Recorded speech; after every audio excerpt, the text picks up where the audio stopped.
मुदामाकरं मण्डनं मण्डयन्तं महामण्डलं भस्मभूषाधरन्तम् अनादिं ह्यपारं महामोहमारं शिवं शङ्करं शम्भुमीशानमिडे वटाधो निवासं महाट्टहासं महापापनाशं सदा सुप्रकाशं गिरीशं गणेशं सुरेशं महेशं शिवं शङ्करं शम्भुमीशानमिडे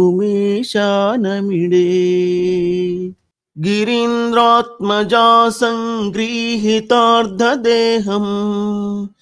गिरौ संस्थितं सर्वदा पन्नगेहम्